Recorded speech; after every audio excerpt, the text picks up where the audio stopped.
प्रभु की स्तुति हो। हमारे प्रभु यीशु मसीह के नाम पर मैं होसैना मिनिस्ट्रीज की ओर से आप सभी को हार्दिक बधाई देता हूं। प्रभु आपको आशीर्वाद दें और आपकी रक्षा करें। मैं पवित्र शास्त्र से पतरस द्वारा लिखित प्रथम पत्र अध्याय 1 श्लोक 7, 8 और 9 से पढ़ रहा हूं। ध्यान से सुनो। जो सोना नष्ट हो जाता है वो आग की परीक्षा से शुद्ध होता है ना? आपका विश्वास जो उससे भी अधिक कीमती है, जब इन परीक्षणों के माध्यम से परखा जाता है तो यीशु मसीह के प्रकट होने पर प्रशंसा, महिमा और सम्मान का परिणाम हो सकता है। यद्यपि आपने उसे नहीं देखा है, आप उससे प्रेम करते हैं। अब भी यद्यपि आप उसे अपनी आंखों से नहीं देखते हैं, आप उस पर विश्वास करते हैं और आप अपने विश्वास का परिणाम प्राप्त करते हुए, अपनी आत्माओं के उद्धार को प्राप्त करते हुए अवर्णनीय और गौरवशाली आनंद से आनंदित होते हैं। प्रिय, देखो, इस अंश में हमें कितना सुंदर अनुभव मिलता है।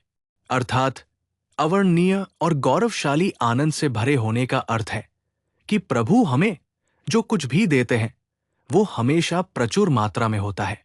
हम चाहे कम मांगे, चाहे कम सोचें, चाहे सीमित प्रार्थना करें, हमारी आशाएं छोटी और क्षणिक लग सकती है, लेकिन परमेश्वर के हमारे प्रति विचार अवर्णनीय है। परमेश्वर के हमारे प्रति विचार हमारी कल्पना से परे प्रतीत होते हैं।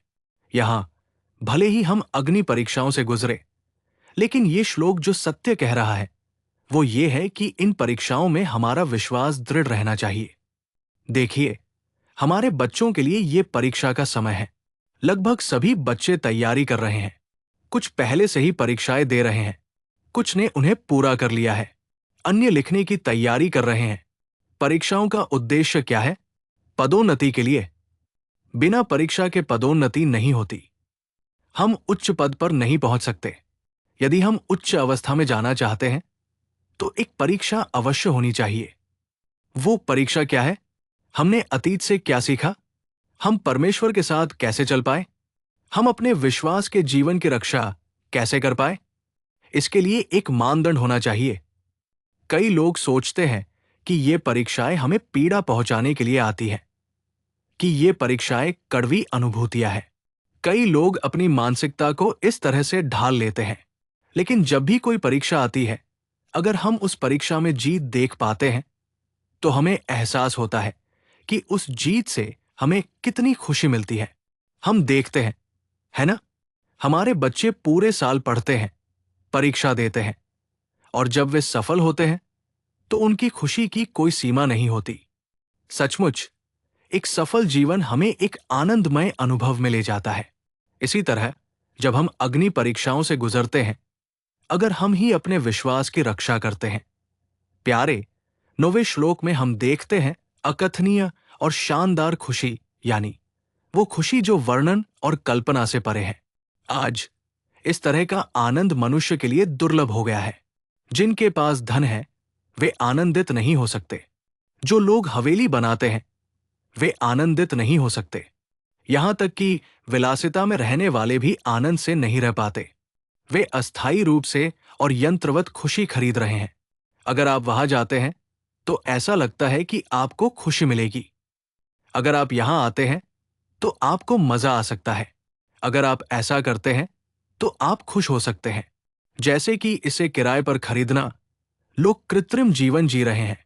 ईश्वर के प्यारे बच्चों, अगर हम ही हैं जो सभी ज्वलंत परीक्षणों के बावजूद अपने विश्वास की रक्षा करते हैं, अगर हम ही हैं जो मसीह की ओर चलना शुरू करते हैं, तो उनके पास आने वाला अवर्णनीय और शानदार आनंद उनका हो जाता है। ये वो सुंदर अनुभव है जिसे ये श्लोक प्रकट करता है।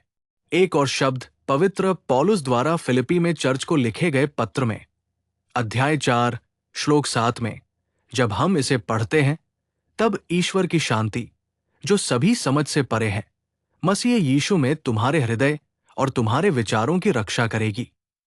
प्रिय, यहां ईश्वर की शांति जो सभी समझ से परे है, इसका अर्थ है बुद्धि से परे शांति।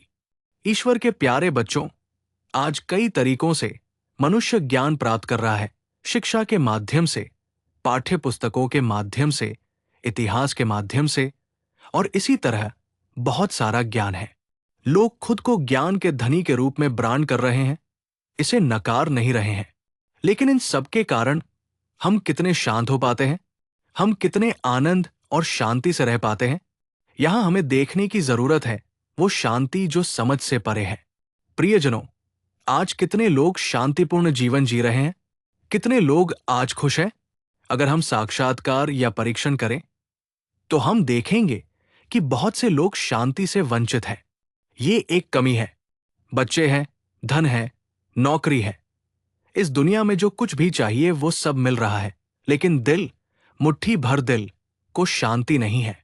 इतनी अशांति जब कोई जागता है तब से लेकर मृत्यु नामक बिस्तर पर लौटने तक, इतनी अशांति, चाहे वो परिवार में हो, चाहे नौकरी में हो, चाहे खेती में हो, चाहे मजदूरी में हो, आज मनुष्य का हृदय अशांति के साथ दिन का अंत कर रहा है।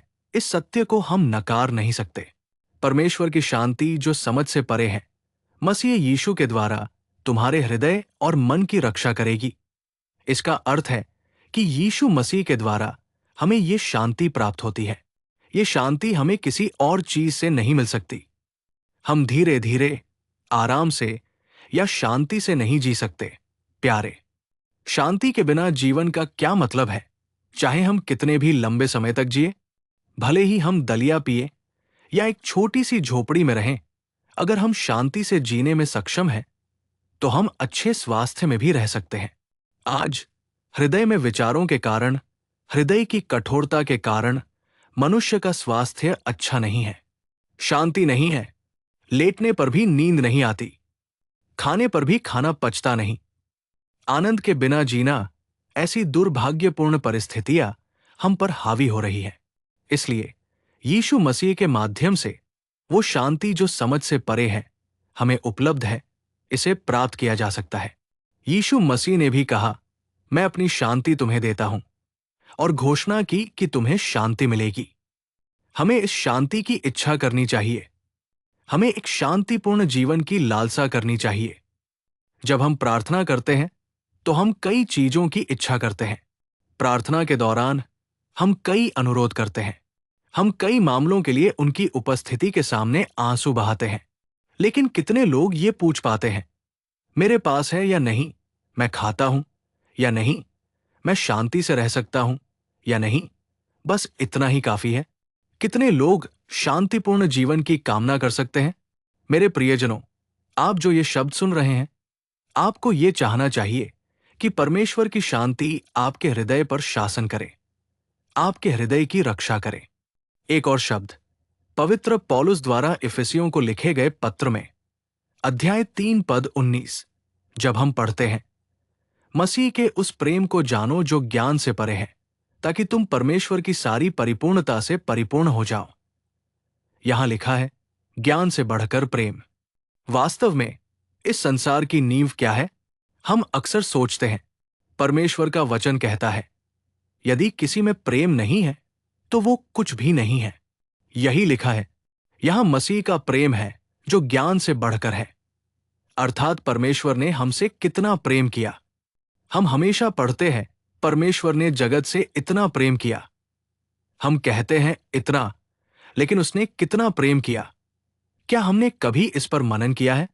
कुछ लोग वचन सुनते हैं, जब उनसे पूछा जाता है कौन सा वचन प्रचारित किया गया, तो वे कहते हैं ये बहुत अच्छा बोला गया था, लेकिन वे ये नहीं समझा पाते कि क्या कहा गया था। उसी तरह वे कहते हैं, परमेश्वर ने संसार से इतना प्रेम किया, लेकिन उसने कितना प्रेम किया? मेरी स्थिति क्या थी? मेरा मार्ग क्या था? एक समय मेरी स्थिति क्या थी? मेरे प्रभु ने मुझसे प्रेम किया, मुझे खींचा, मुझे बचाया, मुझे ये अनुग्रह प्रदान किया। क्या मैं अब उस नींव पर, उस चट्टान पर नहीं खड़ा हूं जो मसीह है? क्या हमने कभी इस प्रेम पर मनन किया है? मसीह ने हमारे प्रति जो प्रेम दिखाया, मसीह में हमें जो क्षमा मिली, ये सभी गहरे अनुभव हैं जो हमारे हृदय को आध्यात्मिक ऊंचाइयों पर ले जाते हैं। मसीह के प्रेम को जानने के लिए हमें इसे समझने की शक्ति की आवश्यकता है। परमेश्वर के सेवक पॉल इसी के लिए प्रार्थना कर रहे हैं। वास्तव में ये कोई अस्थायी प्रेम नहीं है। ये शास्त्र का बैज पहनने के बारे में नहीं है। ये दीवारों पर छंद लिखने के बारे में नहीं है। ये बाइबल को थामने और परमेश्वर के घर जाने के बारे में नहीं है। देखो, हमने उसे अपने हृदय में कितना स्थान दिया है। हम उन लोगों को कभी नहीं भूल सकते जिन्हें हम प्यार करते हैं। हम उन्हें निरंतर याद करते हैं। तो आप जो प्रभु से प्रेम करते हैं, आप उन्हें कितना याद करते हैं? आपकी यादों में वे कितने दूर तक आते हैं? केवल रविवार को? केवल त्योहार के दिनों में? केवल जब मुसीबतें आती हैं? केवल जब खुशी आती है? या उनकी छवि हर पल आपके विचारों में उभरती है? यदि आप उनसे सच्चा प्रेम करते हैं, यदि आप उनके सच्चे मित्र हैं, तो उनके विचार आपके मन को आध्यात्मिक गहराई में ले जाएंगे। मैं कुछ लोगों को जानता हूं, जब भी उन्हें समय मिलता है वे परमेश्वर का वचन पढ़ते हैं। तब यह स्पष्ट हो जाता है कि वे परमेश्वर से कितना प्रेम करते हैं। जब ही उन्हें थोड़ा समय मिलता है वे घुटने टेकते हैं और प्रार्थना करते हैं। तब यह स्पष्ट हो जाता है कि वे प्रभु से कितना प्रेम करते हैं। क्योंकि जिस तरह से हम उनसे बात करते हैं, क्या हम उनसे साल में केवल एक बार किसी त्योहार के दौरान बात करते हैं, जब कोई कठिनाई होती है, जब कोई नुकसान होता है? नहीं, हम उनसे हर समय बात करते हैं जिन्हें हम प्यार करते हैं। इन दिनों मोबाइल फोन हमारे बहुत करीब आ गए हैं। लोग हर घंटे, हर आधे घंटे में कॉल करते हैं। ऐसे लोग हैं जो हर 10 मिनट में अपने प्रियजनों से बात करते हैं। तो हम प्रभु से कितना प्रेम करते हैं? हम उनसे कितनी बातचीत कर रहे हैं? हम उनकी उपस्थिति में कितना समय बिता रहे हैं? हम विश्वासी होने का दावा करते हुए उनके प्रति किस स्तर का प्रेम रखते हैं? क्या ये सभी प्रश्न नहीं है? ये केवल उनसे प्रेम करने का दावा करने के बारे में नहीं है। ये ऐसे लोगों के बारे में है जो उनके लिए बलिदान कर सकते हैं, जिनकी उनके साथ संगति है, जिनके पास उनके साथ संबंध में आध्यात्मिक मूल्य है। मेरे प्यारे भाइयों और बहनों, किसी ने भी हमसे प्रेम नहीं किया है। परमेश्वर, हमारे प्रभु यीशु मसीह ने हमारे लिए अपना जीवन दिया। उन्होंने पिता के साथ महिमा में रहने को एक विशेषाधिकार नहीं माना। वो नीचे आए, हमारे लिए एक सेवक का रूप धारण किया, हमारे लिए क्रूस उठाया, अपना जीवन दिया, पुनर्जीवित व्यक्ति के रूप में फिर से जी उठे। तो फिर हम उस परमेश्वर से कितना प्रेम करते हैं जिसने हमारे लिए ये सब किया? क्या ये अस्थायी है या शाश्वत? गहराई से या सिर्फ जरूरतों के लिए? क्या हम पुरस्कार की उम्मीद के साथ प्रेम करते हैं? ये वो सवाल है जो हमें खुद से पूछना चाहिए। मैं तुम्हें 3 बातें बताता रहा हूं।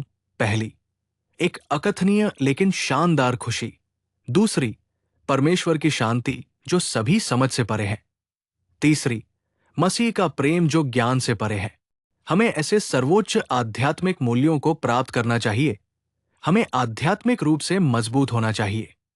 परमेश्वर हम सभी को ऐसी कृपा प्रदान करे। इसे अपने मन में रखो। मैं एक छोटी सी प्रार्थना करूंगा। अद्भुत पिता, जीवन के स्वामी, हम आपकी स्तुति करते हैं। हम आपके शास्त्रों से उन प्रकार के अनुभवों के बारे में ध्यान करते रहे हैं जो हमें भरपूर मात्रा में प्राप्त होने चाहिए। हाँ, अकथनीय लेकिन शानदार खुशी, हम उनमें से बनना चाहते हैं जिनके पास ये है। हम उनमें से बनना चाहते हैं जिनके पास आपकी शांति है। हम उन लोगों की तरह जीना चाहते हैं जिनके पास आपका प्रेम है। हम शास्त्रों से ये सब सीखते रहे हैं। हमें ऐसी स्थिति प्रदान करें, हमारा हाथ थामे और हमारा नेतृत्व करें। हम खुद को आपके हाथों में सौंप देते हैं। यीशु के नाम में हम प्रार्थना करते हैं और पूछते हैं, पिता। आमीन, आमीन। प्रभु आपको आशीर्वाद दें और आपकी रक्षा करें। मेरा परमेश्वर आपको इस पूरे दिन भरपूर अनुग्रह प्रदान करे। आमीन। दैनिक अनुग्रह और अधिक आध्यात्मिक संदेशों के लिए कृपया हमारे YouTube चैनल को सब्सक्राइब करें।